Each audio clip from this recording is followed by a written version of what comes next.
Oh, Yat Hashem. So Parashat Pinchas. I think there's a small lesson, maybe a big lesson to learn from this parasha. Right? Every parasha there's something we can learn for sure, but sometimes there is like hidden lessons.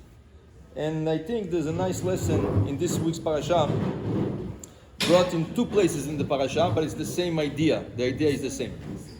So it says over here that וידבר אדוני משה לאמור, פנחס בן אלעזר בן אהרון הכהן השיב את חמתי מעל בני ישראל.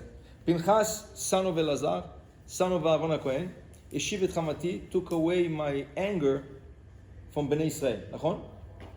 בקנו את קנאתי בתוכם, because what he did with זמרי, לכן אמור, הנני נותן לו את בריתי שלום, therefore I'm going to give him a treat of peace, right?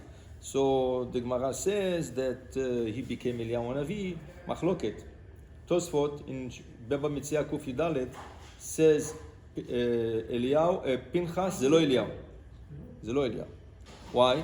Because Tosfot brings down over there a medrash, and he says the Chachamim were sitting in a group and discussing about Eliyahu Navi. מאיפה בא אליהו Navi? Who is Eliyahu Navi?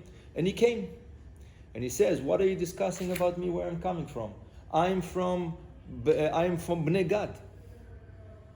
I'm from Bnei Gad." So Tosfot says, if he's from Bnei Gad, it cannot be Eliyahu Navi. It cannot be Eliyahu.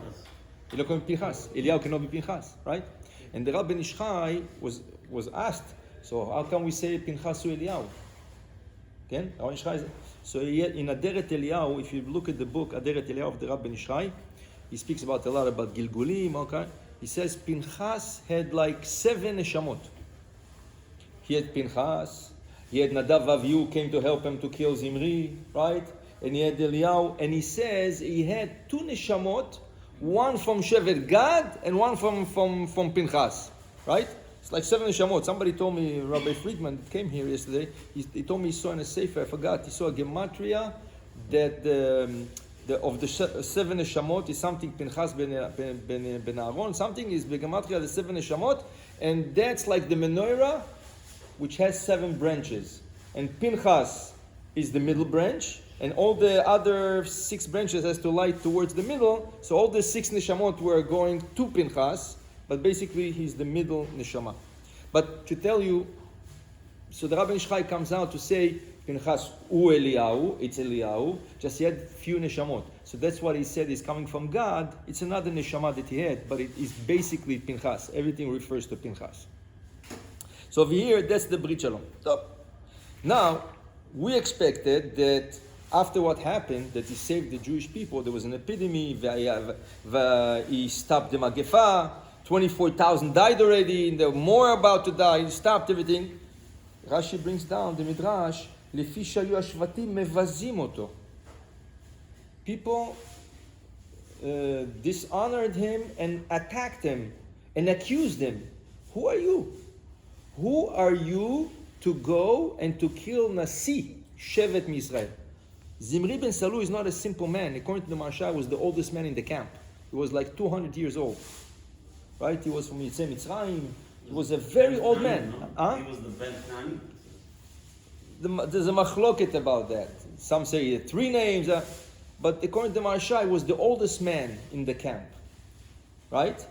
And that's how the whole thing started. The Midrash said the whole thing started is because Moshe Rabbeinu invited all the Dayanim, all the judges, to judge the Ovrei Avera. He forgot to invite Zimri, and the Shevet came to him and says, "You're the oldest man. You're older than Moshe Rabbeinu. How come he's lacking respect to you? He didn't invite you to the meeting to see how to stop the Magefa, how to stop the thing?" And then Ga'ava nichnesa bo. He got this pride in him, and that's what it took him. He went to bring him Midianit and asked Moshe Rabbeinu, "Tell me, muteret or asura? If you say asura, your wife Tzipora is also Midianit." The whole story started because he forgot to invite Zimri to the meeting to see how to judge all the Ovrei Avera, all those young boys that went to Midianiot. Right? This is what the whole thing started. Right? So he is an older man, and comes Pinchas and he kills him. Miata, who are you, Bechla? Who? Moshe Rabbeinu didn't kill him. The Zekanim were there, they're not killed. All of them knew the halacha. No one killed them. And you coming and you killed them? But that's not the end of the accusation. The deep of the accusation was, הראיתם בן פותי זה שפיתם אבי אמו הגלים לעבודת אלילים? If we see Elazar, it says in Parachat Shemot over there, Elazar married for Bnei Putiel. He married a girl for Bnei Putiel. ומי זה פוטיאל? פוטיאל is יתרו. In מי זה היה יתרו? Before he became, he converted and everything. He was mefatem. He would take baby veals and feed them till become big bulls, right? And when they became very big, he would offer it to Avodah Zarah.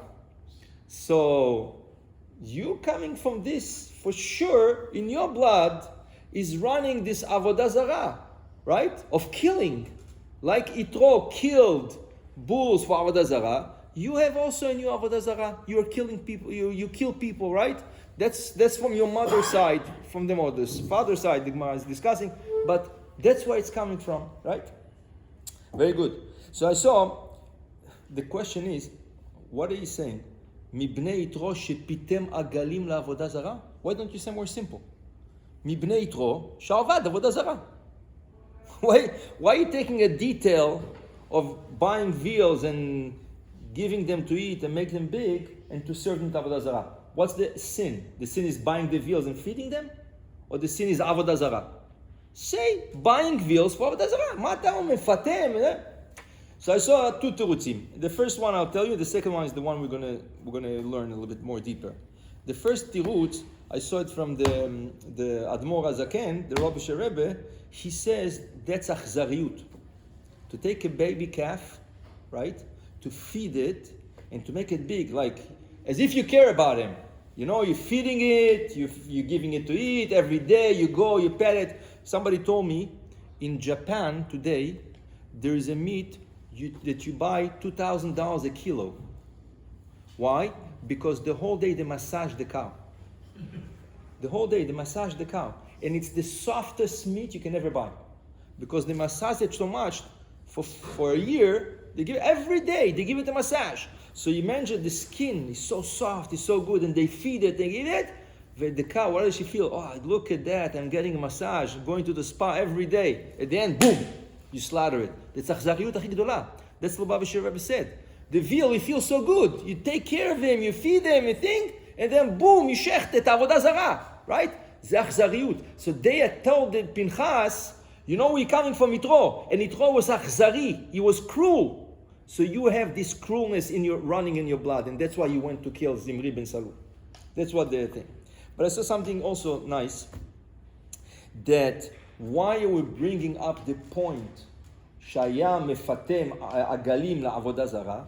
What's pitum agalim? It's a preparation. He's preparing. Mm-hmm. It's a preparation, right? What is he doing? He's preparing the avodah zarah. Preparation is more than the action itself. Preparing for a mitzvah or preparing for an action is more than action. And I saw a beautiful proof, halacha proof, that the Sfat Emetz bring down. Ilchot Shabbat, in the laws of Shabbat, right? There's one of the 39 melachot is kotev, writing. How many otiyot, how many letters should you write on Shabbat to be chayav, mishum melachat, kotev? Shte otiyot. 2 otiyot, right? So the melacha itself, the action itself is 2. But he says, 1 second, there's 2 melachot, a kotev v'amochek. If you erase, is also a melacha. Not only writing, erasing is also melacha. So if somebody goes on Shabbat and he erases letters, chayav. How many otiyot should you erase in order to be chayav mishum melacha? So kipshuto 2.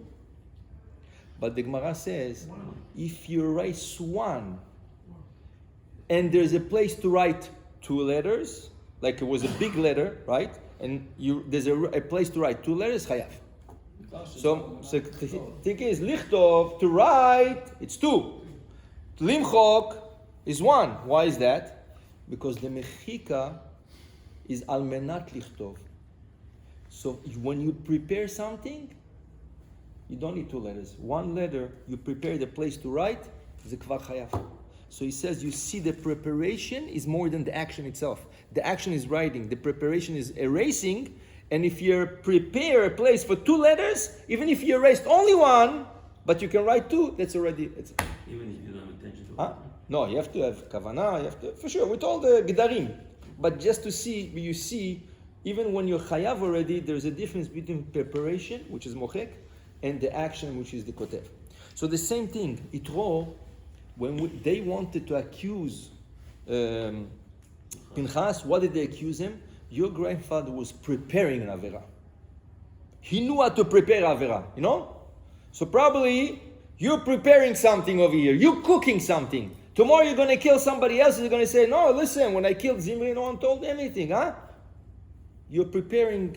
We don't know what you're preparing. But over here, it doesn't smell good. So it comes from Yitro. It comes from Yitro. He used to prepare the veals, right, to Avodah Zarah, and he used to kill them. So, in the middle of the parasha, I found something similar to that. Right, if we pay attention. Moshe Rabbeinu, like the whole story of Midian, when does it happen? On the end of the 40th year. Moshe Rabbeinu is about to die. Milchemet Midian is going to be the last milchama. After that, ve'asef el amecha. In Parashat Matot, Hashem is telling him, you fight with Midian and you have to leave this world. So we're basically on the 40th year, he's about to leave the world, right? Then Moshe Rabbeinu is asking Hashem, Yifkod Hashem Elokei Aruchot Lechol Basar. I'm asking Hashem, you the master of the universe, I want a new leader. Who's going to be the next leader of Am Yisrael? If I have to leave this world, I want to have a good leader. I want to see him. I want to prepare him. I want to... Okay? So what is Moshe anticipating? What does he think? His sons. Gershom, Eliezer and Gershom. He has 2 boys, Eliezer and Gershom. That's the right. What's the biggest thing that a father can see, can dream of? That his son is taking his place. Like they say, Rav Vadia, just before he passed away, he was able to give over the malchut to Yitzchak Yosef, his son, right? So Moshe Rabbeinu was hoping either Eliezer, either Gershom is going to take his place. What does Hashem tell him? Kach et Yoshua. No. Take Yoshua, not your sons. Take it to Yoshua. Why? My sons, why? Right? He says, Notzer te'ena yochal pirya. Whoever worked to make grow the fig tree, right? The fig tree, ever worked to work the fig tree and to water it and to give it seeds and everything, yochal pirya, he gets to enjoy the fruits, right? Derech Hagav, why does use te'ena? Why don't we use an apple or something else? I think te'ena because there's a midrash that says the fig is completely eaten. Fig is one of the fruits that you eat completely. Every other fruit has seeds. So grapes have seeds sometimes. Apples have seeds. Everything has seeds. Te'ena is eaten, you can eat completely the te'ena. Kol te'ena. Also, זה מראה דבר שלם. Also because te'ena is one of the only trees that the whole tree, the fruit did not get all ready. Right. You collect it in 3 times. You have Right. to be really, really careful because if you wait to collect everything, you're going to lose them. Exactly. Chazak. Yes, you collect it in 3 different times. Chazak. So, that was the answer to Moshe Rabbeinu. Why? He says because Yoshua, he was always there to serve you. What did he do? So the Midrash says, before Moshe Rabbeinu came to Shiur, he prepared the tables, he prepared the chairs, he prepared whatever books they needed, right? And when everybody left, you know, always please put back the books, please put back the... Hey, Yeshua says, no, everybody can go home. I'll take care of the rest. I'll fix the rest of the things. So he was like serving Moshe Rabbeinu. What is it? It's a preparation. He was preparing the shiur. He was taking up. So this is a preparation. You know what? In the camp, you think there was no zekenim more than Yeshua? There was big zekenim over there. There was big chachamim. To the point, when they appointed Yeshua, Hashem told Moshe Rabbeinu, listen, let him say drashot while you're alive. While you're alive, let him say drashot on Shabbat, on weekdays. Let him say the halachot. You know why? Because when you're going to die, they're going to say, oh, you see, when Moshe Rabbeinu was alive, he didn't open his mouth. And all of a sudden now he becomes a darshan, he says halachot. So let them see that you are comfortable and you let them speak while you are alive. Why? Because there was big chachamim over there. There was much bigger chachamim. And probably Eliezer and Gershom were also big chachamim. Moshe wouldn't ask for his son. Moshe is Ish Emet. He wouldn't ask for his sons to take over if they're not Ra'ui. Probably they were Ra'ui. But Hashem said, you know what? No. Somebody who prepares, for me, is greater than the action itself. Greater than the one who knows Torah and everything. But somebody prepare for sure Torah is much greater. There was once, in Poland, in a big yeshiva, there was a big Rosh Yeshiva who was passing in the town. And they told the Rosh Yeshiva, you know what? Once I'm there, I'm going to be bochenet at Talmidim. I would give test for the Talmidim.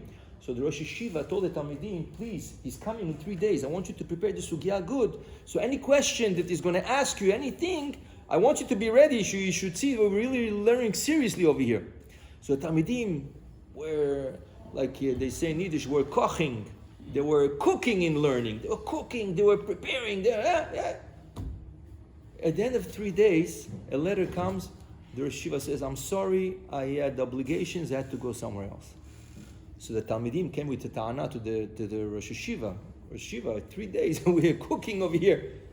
He says, no, it's not the test. It's the preparation to the test. You don't need the test anymore. If you prepared so good, you're ready for the test. You don't need the test. The fact that you were preparing, the test is nothing. It's not the result on the test, it's the preparation that you do, right? So we see the importance of preparing. So I found few sources also to this isod. One of the sources very known, right? Mi shetarach be'erev Shabbat, yuchal b'Shabbat. Why does it say mi shetarach? Tarach means prepare, he toiled for, he really worked hard for that. If you have money, you go to the best catering, Erev Shabbat, give me this salad, give me this chicken, I wanted this, I'll pay you. You pay the whole thing. It's not the same thing. Mi shetarach be'erev Shabbat yuchal b'Shabbat. What do you mean? The other one is also eating Shabbos. He's also eating Shabbat. No, it's not going to be the same taste. When you work for something, the taste is going to be me'el olam haba. It's a different taste. Yeah, the other food is also tasty. It's made by a chef. The guy went to a chef. It's going to be tasty food. But your neshama is not going to enjoy it as much as if you prepared for it. Mishetarach. You have to be litroach. And that's why the Gemara in Kiddushin, the Gemara brings down the big chachamim. Rav Chisda, Rav Huna, Rav Yosef. One prepared the fish, one prepared the fire, one prepared the Rosh HaBehema, right? And the Gemara says, mitzvah bo yoter bishlucho. Why is the Gemara showing us all what the chachamim did for Shabbat? Litroach le-Shabbat. You have to prepare for Shabbat. Today everything is ready. Everybody goes to the bakery, they have the stands. Give me this salad, give me this, buy chicken, already roasted. This is easy life. Yeah, it's good. But yesh inyan, there is such a musag, litroach. You have to prepare, right? Okay, you cannot prepare a lot. Prepare something. Okay, prepare something. The Rabbi Nishchai writes, interesting. The Rabbi Nishchai says he was very nizhar bazeh. He was very careful on that, and he took upon himself constantly to do 2 mitzvot. First mitzvah, he was preparing the candles for his wife. He was preparing them, right? And the second mitzvah, all the fruits that they brought in the marketplace, and they used to bring it Lichvot Shabbat on Thursday and Friday, he would put them nicely in bowls and prepare them in Lichvot Shabbat. He says, that's 2 mitzvot I took upon myself to be Mekayem Mishetarach Erev Shabbat. Rabbi Nishchai was a big chacham, he was a big, people asking questions, but he says, even me, I need, if those chachamim, Rav Huna, Rav Chisda, Rav Yosef, all those prepare, we also need to prepare, right? You need to prepare. The famous story that somebody came to the stipler and he told him, Rebbe, I have problems, shalom bayit in the house. He says, Rebbe, every Friday I come back from Kollel, the kids are crying, the kids are not dressed, the kids are not showered, the house is a balagan. Really, I cannot take it anymore. I don't know what to do. Rebbe, I need a etzah. So the stipler told him, העצה שלי, תיקח מטאטא ותתחיל לעזור לאשתך. Take a broom and start helping your wife. That's my עצה. צריך לטרוח לערב שבת. What do you think? The wife has to do everything. You have to be טורח also. You have also to do something לכבוד שבת. So this is the first thing we find. Also, we find about the man. What does it say in Parashat בשלח? והכינו את אשר יביאו. And it says, את אשר אפו, ואת אשר תבשלו, בשלו. כן? You have to מכין. You have to. The man was ready. The man didn't need any preparation. The man, you can take the man and just take it, put it in your mouth and taste whatever you want.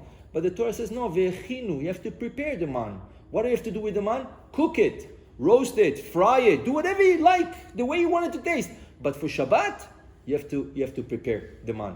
In the weekday, you want to take the man. You want to, you want to just put it in your mouth and taste whatever you want. You can do. Aval Shabbat. Ve'echinu et asher yaviu. You brought it on Friday, prepare it, right? You got double portion, prepare it, right? This is the second place where there's another place we prepare it. Another thing, right? Another thing we can find that in the parasha, the Torah was very strict with the Midyanim. Saror et Midyanim. You should hit the Midyanim hard. Why? Ki tzorerim em lachem.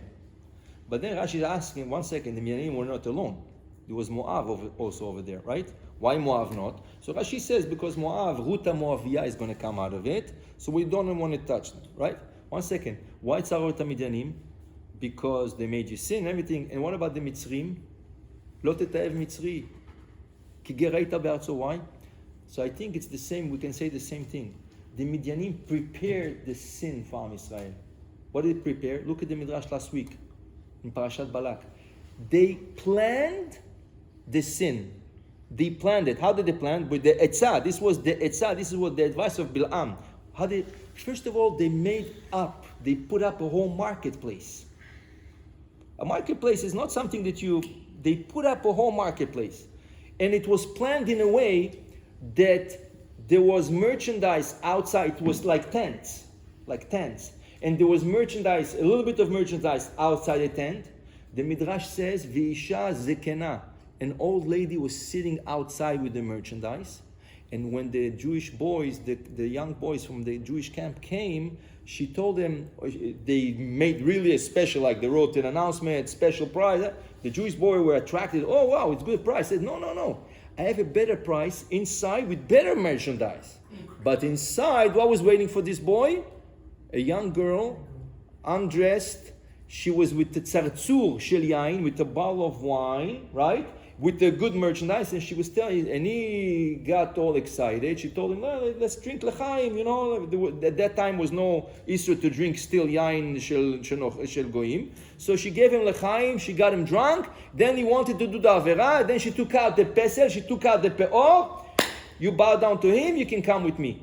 The whole thing was prepared. It's not like the boy saw a girl and they fell in love with her. No, there was a whole preparation from the Midyanim, right? Moab didn't do that. Midyan did it. Midyan. So you're preparing for Avera. So imagine, look, Tzaror et Midyanim, Kitzorerim, right? They are really, Mitzrayim didn't do that. We came to Mitzrayim. Fakir, they invited us, they gave us Goshen. With time, they felt like they're choking. Why? Because, look how many Jews there are over here. One day, v'nilcham banu, v'ala min haaretz. So they felt like, so they did what they did. But not like the Midyanim. We didn't do anything to them. And they prepared the grounds for Avera, Tzaror et Midyanim. So I think the lesson from this parasha, kama chashuv la'achin. So important to prepare. Today, everybody wants what's called fast food. Fast food, everything ready. No one wants to break his head. No one wants to. You want everything in all aspects of life. In all aspects of life, you want ready, right? But we should know, maybe b'divrei haolam hazeh, we should go with this malach. Everything ready because Bnei Torah should be busy. But Torah, you prepare sugya, you prepare for Shabbat, you prepare for a mitzvah. Everything needs preparation. Even for mitzvah, you don't come and you do a mitzvah. You don't come and you put tefillin. You have some say you say l'shem yichud. Some say you come a little bit earlier to tefillah, 5 minutes. You learn something. This is a preparation for tefillah. Chasidim Arishonim used to come 1 hour before the tefillah to prepare the tefillah, right? So there is such a concept not to just jump in, prepare, right? And this is when it comes to Torah, mitzvot, tefillot, all those things we should learn to. This is not fast food. Fast food is be'olam hazeh. But when it comes to divrei olam haba, we should learn to prepare. And mi shetarach If you really prepared as good, you're going to enjoy it. You don't need a test. You don't need somebody to test you, to question. Everything is going to fall in place. But we have to learn that everything b'kedusha needs a preparation. Amen.